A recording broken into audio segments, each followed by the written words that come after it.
So with that, we'll go into our presentation this morning, and it is capitalizing on the untapped large vehicle wash segment. And talk a little bit about our speakers this morning.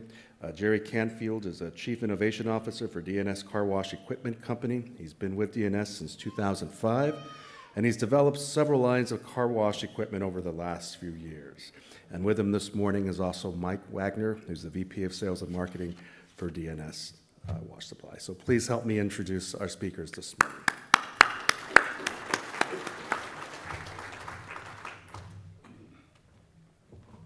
Good morning, everyone. Thanks so much for coming out and spending time with us this morning. It's really a pleasure to be able to be here with you today and share about what we have learned over the last several years about this opportunity and what we consider is an untapped potential of the large vehicle wash market. I got to be able to see this screen over here.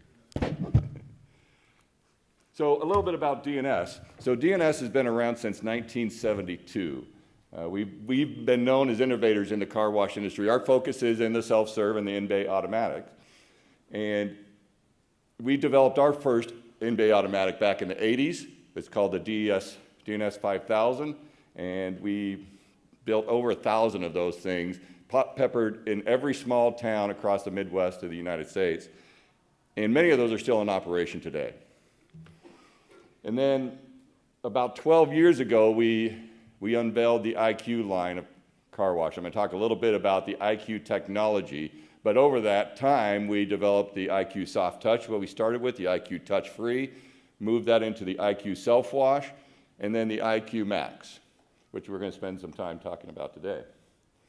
So with the IQ, the fundamental concept here is a different way of cleaning a car. So we've developed a scanning and profile technology that no one else had out there. So prior to this, our car washes were like everybody else's in-bay automatic, which I would call a reactive car wash, where there would be some type of sensors in the system that as the machine was moving would sense that a car was there, and then that would trigger parts of the machine, brushes, wands, or whatever, to move away from the car. And so back in about 2009, I had this inspiration. It's like, well, if I knew what the car looked like, I could clean it a lot better, because I could exactly clean that car and be able to optimize the cleaning process. So we spent several years trying to find the right technology and the right approach on how to figure out what a car looked like. And so we developed this scanning technology here. And so I've kind of shown this on this image. So we have a whole series of light arrays that actually scan down the length of the vehicle, collecting all kinds of data.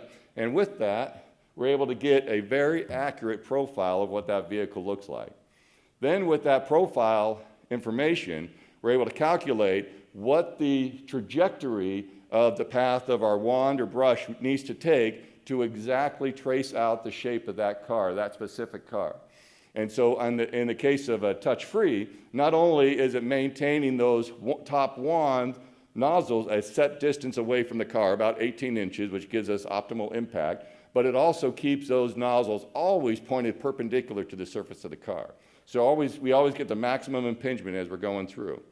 And so you can see a whole variety of these different vehicles that are out there that we're able to not only know exactly how to clean that car, so basically every car gets a customized wash, is how this works, but we're also able to classify the type of vehicle it is and the different parts of the vehicle that's on there.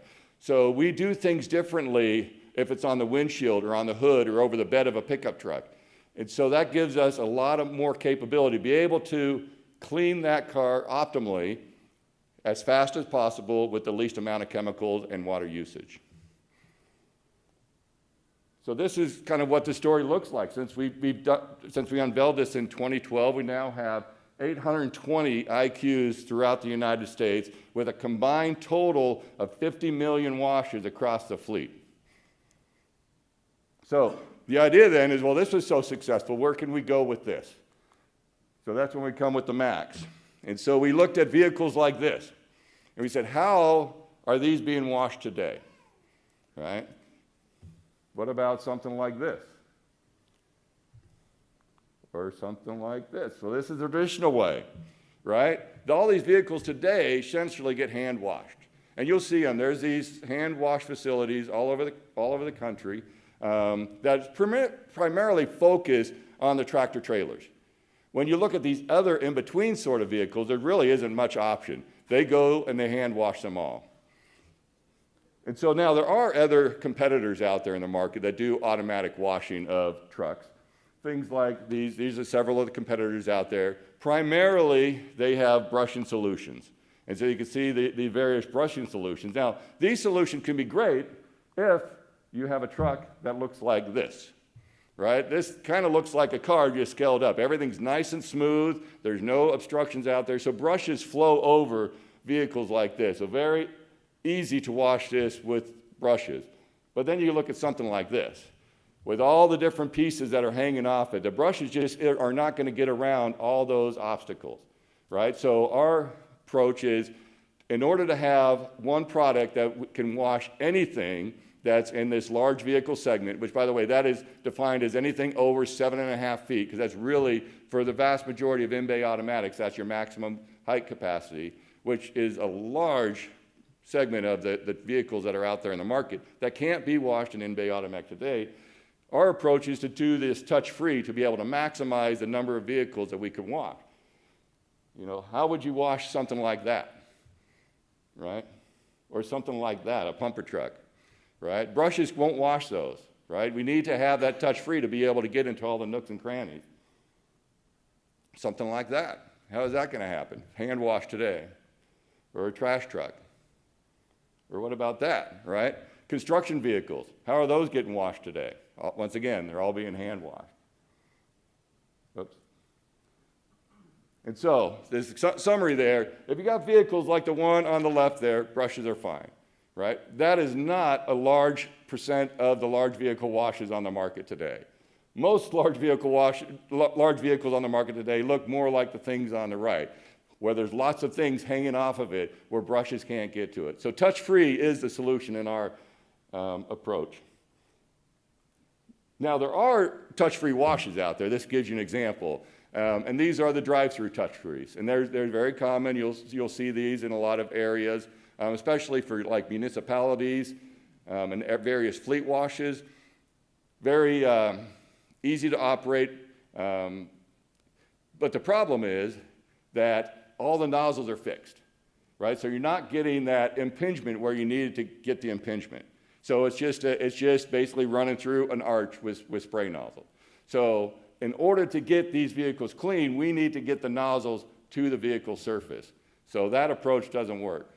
Now, there are some that actually do try to profile vehicles. So this is a truck wash, very similar to a lot of IBAs today, in-bay automatics. They use an approach very similar to this, which is a profiling approach. It's just a reactive profiling approach. So the system does not know what it's washing. All it does is it just moves. You see those on the left there, you see those photo eyes, those 3 photo eyes. It's just using those photo eyes that when one of those eyes get blocked, then that tells the gantry or the wand to move up or down or across to be able to follow the shape of it. But once again, it doesn't know what it's washing, and it doesn't even know what the surface looks like, so it's not able to optimize the spray angle. Right? Where ours, since we know exactly the surface, we're always keeping our nozzles perpendicular to the surface. So our approach, just like on the standard one, is we have our series of light arrays to be able to scan the truck image, to get all that information, to be able to know exactly how to optimally wash that truck at that time. So every truck is getting a customized wash. So here's some examples. So here's a pumper truck. And so you can look at this and see the details that we're able to get out of that nobody else can. All the different pieces and parts that are on that pumper truck, and then you see that line going around it. So we're able to trace out the shape and maintain that constant 18 inches away from every surface that we're at, always pointing perpendicular to the surface. Another example, a tanker truck.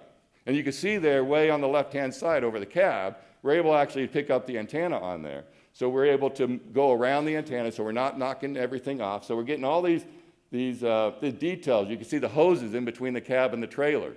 We see those. We don't want to get down to those, but we want to go down as far as we can.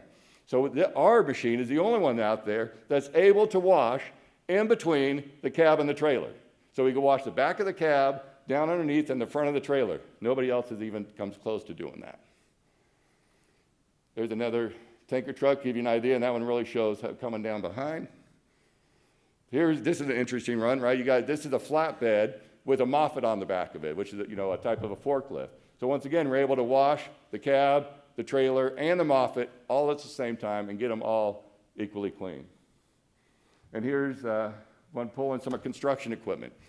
Guys love to do this because they come from a work site. They're able to then clean all their construction equipment and their truck all at the same time, all in about 10 or 15 minutes. And then they walk out, drive out, and they got a clean wash. RV. So we have an RV in our booth. So definitely come by our booth. So we just kind of show that, it's a huge segment because RVs today, if you guys didn't know, they all are hand washed. And for anybody who knows an RV, it's not so bad washing the sides, but it's tough to wash the top. You got to get up on ladders and all that kind of stuff, but that's where all your debris and your grime and your leaves and your dirt and everything builds up on there. So these are difficult to wash today. You either got to do it yourself or you got to pay somebody to do it, all in a hand wash condition, where our machine can wash one of these in about 10 minutes. There's a truck and a trailer, and there's a motorhome like I showed early on, not a motorhome, but a RV trailer. A wrecker, we do wreckers all the time. Wreckers love our wash because we're able to get into all of their, when they're coming and the cars that they're towing are leaking all kinds of stuff onto their equipment. Our machine is able to profile it around and clean off their wreckers better than anybody else. And there's somebody towing a car, so there's kind of a 2-for-1 right there. You get both cars washed at the same time. And here's a whole series of boom trucks. Boom trucks are a challenge, right? Because you got all these things that are overhanging, so we're able to come underneath things, clean underneath, go around. So it doesn't matter the shape and size, right? And we're just going to profile around it. Once again, another equipment set with some other debris on there, and you can see the accuracy of the stuff that we're able to pick up, so we can able to avoid and not get bound up with anything on the vehicle. And here's a 3-for-1. So we have all kinds of stuff that we can wash. Right now, our standard, the length is really whatever you want it to be. So our standard is a 100-foot bay, and we could do those 80-foot trucks that are out there, which is generally the longest of if you want to do tractor trailers. Some people don't want to do all the full tractor trailers. They just want to do RVs, or they want to do work trucks. Well, all you do is you increment it down. And so essentially the rule of thumb is your bay needs to be about 10 feet longer than what is the longest thing that you want to wash. So you kind of do that, and you kind of get an idea of how, either if you have a bay or if you want to build a bay, you decide what is it you want to wash. I want to wash all RVs. Well, the longest RV is about 45 feet long, so you probably need to have about a 60-foot bay to be able to do that. There's another flatbed. Here's a car carrier, an empty car carrier. We've actually done full car carriers before. I don't have a picture of one. Those are great. So we do 10 cars and a truck all in the same process. But you can see all the chains and everything on that top part of the car carrier, all those details that our sensing system is able to pick up and make sure that we profile around. School bus, do those all the time. Another construction equipment, washing the backhoe, same time. Tanker truck. So we got one of our customers that has his own fleet of about 60 of these tanker trucks. So he actually has his own max at his facility. So he's washing these things, probably a dozen or so a day on his own fleet. Oh, I want to go back. Sorry. We're going to come back to that in a second. I hit it too much. All right, where's mine? Did I mess it up? I'm trying to go back. Yeah. There we go, thanks. So what I want to show on here is we also have the ability, a lot of guys own their own tractor, or their own cab, right? And so they say, I just want my cab washed. I don't want to pay to get the trailer washed. So we have the ability to wash the cab only. And so that's a selection, cab only wash. And that's what it shows here. So we just stop at the end of the cab, don't wash the rest of the trailer. So that's another option as well. So now I'm going to talk, I got a couple of videos that I'm going to show here. This is we have a customer called Big Boys. They're just outside, we're in St. Louis, Missouri, by the way. I guess we didn't say it, just outside High Ridge, Missouri.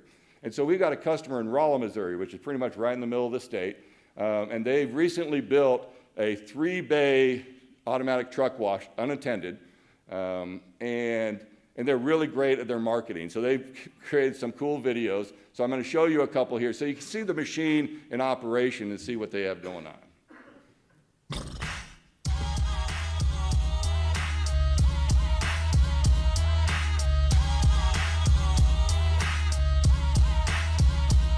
You know it ain't no stopping all the dogs I'm dropping. It's Friday night, so everything is popping. I got stainless spin on the hand, so let the game speak. All right, there's that one. And they love the putting the music to it.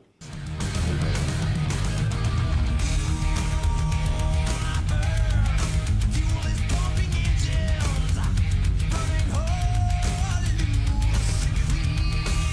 In my bird, turning my direction, quench my thirst with.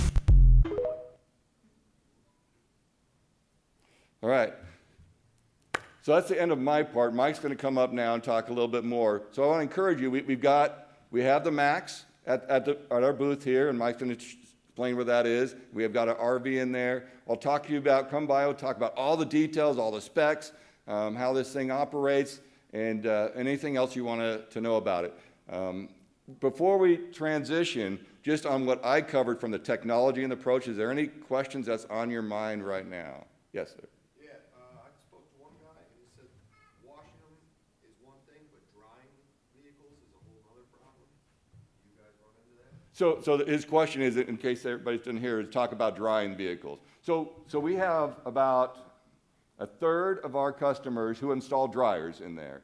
So what we're finding is that for these trucks, especially guys tractor trailers, is drying is not that critical for them. So most of them don't see that as demand. So we have this customer in Idaho that they have dryers, and it's a la carte, in other words, an upsell for them.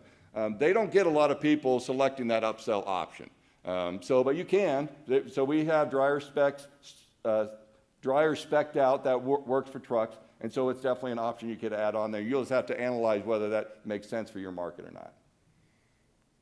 Okay, let's start over here. What's a typical expectation for cleanliness on these versus like a car? You know, people come out and wipe their finger on a car. Yeah. Like, my car looks like that. What is their expectation? You know you're not getting everything clean. Yeah, no, and this is a challenge here, right? I mean, and you guys know, especially guys in the car wash industry, is trying to compare a hand wash for his automatic wash, right? It's a tough comparison, and I think for you who've been in the industry know that for people who keep their car clean, an automatic car wash cleans it just fine. But the people who haven't washed their car in 6 months and go in an automatic wash and try to expect it to get showroom clean out of that one wash, it doesn't happen. And the same thing here. So it is a challenge because a lot of these truckers are used to going into these hand wash facilities where there's 8 different guys on this thing scrubbing it all down, and then expect it to be the same quality. So the challenge is that, yeah, this is a different approach.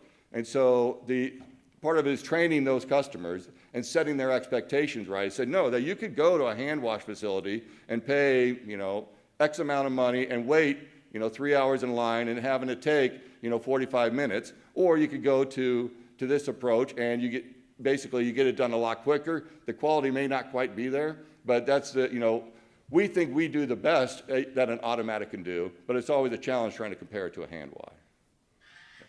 Yes. Yeah, are you going to cover that? You can cover it right now. Okay, so it's something for a full tractor trailer, something about $22. And most of that's in chemicals.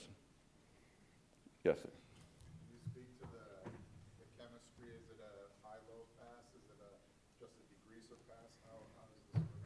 Yeah, so right now it's pretty standard as into a standard in-bay automatic. Yeah, we do a high pH, low pH tool pass on there. And we have some customers, since it's relatively new to the market, we have some customers that are experimenting with a triple pass. And so what's nice about our controls is we have a lot of options. It's very easy to switch up the recipe and the wash process to get what you want. Do you have an underbody wash option? Yeah, and I don't know if that was in one of those videos or not, but it's definitely, and when you come to our booth, we got some other videos playing, and you'll see the underbody wash that happens. And it's basically, as they're driving in, it'll spray under the truck. Yeah. Last thing, you show the profile of the vertical surface. Right. No, they're stationary, and they're about 2 feet away from the truck. And so, and the kind of nozzles we use they have a good impingement out to about 3 feet. Yes. What's your daily throughput for a single pump? You mean how many trucks a day can it do? Okay, so, well, and so one example is this one customer up in Idaho. They're our highest volume right now. So their highest day was 48 trucks in an 11-hour period. So typically, like I said, it's about 15 minutes or so per wash. Yeah. And then what can you expect to charge for some of those packages? And that's a good question, right? And I don't, do you have data on that, Mike? Or about the? Okay, you can share. It's really across the spectrum right now. Our customers who have these right now, I would say they range from, if you're just going to wash like a Sprinter van, they'll charge them like $30 for that. And then some of our customers have options, add-on options, like they'll do a trailer washout or they'll do other things like that. But they'll have upwards of $120, right? Depending on kind of what service and how much they're actually doing on the truck itself. Yeah. Do towns require different sewer situations with the big trucks like that? Well, I mean, so your water usage is going to be a lot more, of course, in a single in-bay automatic. And so, well, yeah, I don't know in terms of the different municipalities. I mean, so I'm sure their permitting is going to be different because they always need to know how much water you're expecting to dump down the drain. You know, we're probably talking about something on 150 or 200 gallons of water per full tractor trailer. I'm assuming you're also getting oil and hydraulic oil and all that other crap. Oh, yeah, exactly. Anything you do now. And we do have, at least one customer has a reclamation system. And so they're reclaiming it and reusing that. And so as long as your reclaim gets down below 5 microns, it goes through our pumping system just fine. Yeah. I just want to make sure I'm doing the math right. Did you say 484 cars was the throughput? So, but that doesn't make sense. It's 48 times 22. That's like only 300 and some thousand a year. Okay. That's the cost of the chemicals. So then, okay, so my customer would be, if your cost of chemicals 22, what's the average customer paying? I know it's Something like $100, $80. gotcha. I'm sorry about that for the confusion. Yeah, and I want to get, I think you had your hand up first. Then we can come back to this real quick. I've been washing trucks and automated in for 45 years at our company. We own our own trucking fleet, we do a lot of outside washing. So for us, the guy pulls in with a $250,000 truck, he wants it clean. Yeah. Okay, and I don't blame him, okay? So it's a tough market. One thing that we fight, and I'm curious of what you guys do, streaking of shiny aluminum with the chemicals. Yeah, and so, Gone bad. yeah, and so that, I talked about our one customer has a fleet of tankers. They're all shiny, stainless, aluminum, whatever, tankers. And so he has optimized, got his chemistry right, that he is not streaking, he's not, staining or doing anything with those tanks. Now, is this your chemical? It's not ours, but we actually have a company that we work with that has developed this company called ChemQuest. That we basically have developed the wash process with their chemistry to make this happen. We don't worry about drying because I know I'm in the Northeast, we shut it off at 15 degrees. Yeah. It's not feasible, but 15 degrees, enough, the guys they don't even worry about drying, they just want it to, That's what we've kind of found. and they keep going. So we have an underwash, Yep. and then on the upward side, we have another underwash that's basically throwing a corrosion, Okay. which has been a big upsell Yeah. for the truck market. Awesome. Thank you so much. And now there's a question over here. Well, I was just gonna add, as a follow-up, so given that it only washes 50 cars a day, or 50 trucks a day, do your models typically have 2 or 3 of them next to each other? So hold on that for just a second, 'cause I think Mike's going to talk about the kind of that. So hold your thought real quick. Yes. I have an IQ2 IPA right now, Yeah. which is fantastic. There's a couple of issues we have. One with the light grid getting constructed. Doesn't matter if it's a leak or a large spike or anything like that. How do you handle that on the double step? Yeah. So do you have a soft touch or touch free? Okay. So so far it really hasn't been an issue. I don't know if it's because on this one we have so much water flowing that it's kind of self-cleaning everything, but it just hasn't come up as an issue on that. So that's a good question, though.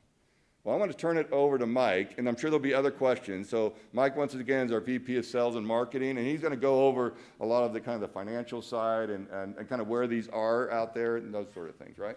Okay, great. Thanks, Jerry.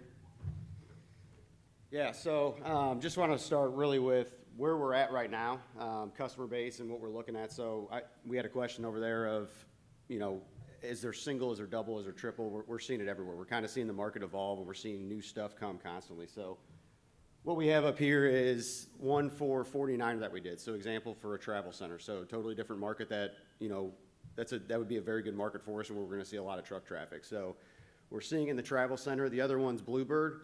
So this was a single bay site that was doing hand wash that we have converted into automatic as well. So this is the one Jerry touched on. Their best days, they're washing 48 trucks a day. Down in the bottom left, you see that's the Big Boys that we talked about. So Big Boys is a private investment group.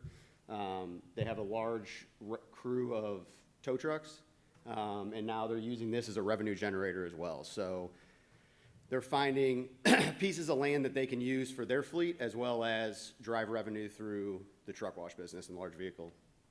And then the other one, this is an example of one up in Canada. So a building that's already existing, they're doing hand wash, they're doing it for RV and truck, and they put an automatic system in there as well. So we're kind of constantly seeing the market evolve. We said, you know, as Jerry talked about how we originally got into it and what we were looking at, now it's evolved into RVs, it's evolved into semi-trucks, it's evolved into the entire large vehicle fleet of kind of what we're looking at now. All right, so, yeah, I gotta see the screen over here too. So why an IQ Max touch-free? So competitive edge. There's a lot of competitive edge that you get doing the automated instead of the hand wash. Monetize pay space. So a lot of these places, they have extra land, they have area. So let's put something on there that we can generate revenue and monetize that. 24 hours, 24/7 revenue stream. I think this is big. So in a lot of the hand wash industry, you're having to staff up. You have to have people there to wash it. This can be fully automated and doesn't have to have somebody there. So you can run this 24/7. Somebody can come at 10 o'clock, 11 o'clock at night, run through, and you're generating revenue as you're asleep. So I think that's a big one. High return on investment service, and then eliminates third-party wash. So all good touch points. Let's talk a little bit. Whoop. Did we lose it? There you go. All right, so let's talk a little bit on IQ Max automatic versus manual truck wash. So right now, with the market kind of us really kind of creating this market, honestly, of a fully automated truck wash, large vehicle wash that does not need to be attended. Right now we have 10 of them in service right now. So, you're exclusive to an automatic truck wash in your area. So we're seeing it expand a lot. We're getting a lot of interest all over the country, and as well as we have one in Canada right now, and they're looking to expand that as well. So really, you're kind of first to the market and being able to create and help develop this entire large vehicle wash market. Beating the manual wash price and efficiency by 50%. So it's going to be less expensive than hand wash and the throughput. So a lot of the times, if you're going to a place where you got to get a hand wash and it's going to take 45 minutes, like Jerry stated, if they have 2 bays, there's 3 trucks in the back that are waiting. They're going to be there for 2.5 hours trying to wait. So time is money for these guys too. They need to get back on the road. So being able to get them through in 15 minutes and have that throughput is a big deal for them as well, and the price as well. So another market that we talked about was travel centers. So driving traffic for fuel into your store. So a lot of the travel centers their big thing is they want to get people into their parking lot. They want to get people to buy gas from them because they want to get them into their store. So if you can bring them into if you have a travel center or anything like that, if you can bring them in, you're going to bring them then inside, or you can generate more revenue within your store. So another thing is just getting them into your space. The triple volume of competitive manual truck wash, again, like we touched about, time is money. So the faster throughput you have, and the more you can get through, the more money you're going to make on automatic based on doing hand wash. And then operate standard vehicle wash for added revenue. So another sector, not just on the truck wash, or not just on the travel center side where you're looking at a corporate one, but we do have a lot of private groups that are building these and developing them and for their own revenue stream. And it can be, we have some data that we can show you, some pro forma stuff that we've put together that we can kind of help on what that looks like. I know there were some questions on cost on chemical. So, you know, we say the $22, but really that's the largest vehicle. So I have some more data for you if you want, as far as if it's a 35-foot, what's the cost? What's the water cost? What's the chemical cost? What's electrical? We have all that for you that we can put together a full pro forma and cost of that for you. IQ Max System Advantage. I know Jerry's touched a lot on this. So, you know, the biggest one is performs a 3D vehicle scan prior to wash. And this really is able to give us the best wash possible out there. Greener, so this is big too. So on the hand wash side, you know, if you got a guy out there that's working and he's spraying chemical and he's spraying hose or spraying water and stuff, you can't really regulate how much they're using all the time. So with this, you can kind of optimize and customize your wash to minimize the amount of water that you're using, the amount of chemical that you're using. So that's all programmable to how much then you're using, so you have a fixed cost and you know what that is, and not, you know, somebody out there just spraying and not being able to capture that. And then leaner. So again, we'll touch on it again because it is a big deal. It's faster time. If you have 2 bays, we'll touch on it again. If it takes 45 minutes or an hour, people are sitting in line for 3 hours sometimes, waiting to get their truck washed. So site selection. This is something we've kind of been developing over the last couple months that we've really started to dial in. So we use a software called Placer AI, if anybody has heard of that. So this is where some of these graphs are pulled from. So DNS can assist with the site evaluation for your property. So we'll work with you is if you give us an address and say, hey, I'm looking at this piece of land, we can give you traffic volumes, we can give you large vehicle fleet distribution centers that are around there that you guys might want to target from a marketing standpoint, and dwell times and then truck traffic patterns. So dwell times is a big thing where when we're pulling this, we're seeing all the traffic data, right? So when we want to put something together for you, you guys want to say, hey, what about large vehicle? We really want to see what the large vehicle looks like. So how do we kind of analyze that? So what we do is we went with Placer, and you can look at the bottom here, and it says dwell time. So this is a location that was getting, on average, say 500,000 or 600,000 vehicles that go to their facility every single year. So then they break it out into dwell time to where we can say, all right, well, let's segment that out and say, if the dwell time's longer than 90 minutes or 2 hours or whatever you want to look at, that's probably not a car that's just going there and getting gas from their house. That's probably either an RV or a large vehicle or a truck they're sitting there, they're staying overnight, and then we can kind of put those numbers together and start capturing truck volume or RV volume or large vehicle volume based on total traffic volume and dwell time and some other analytics that we look at. And we're more than happy to put any of this stuff together for you guys. If you guys already have a site that you're looking at or a piece of land or property, we can give you all this data and analytics to kind of make it, better peace of mind too, as far as the investment side of it.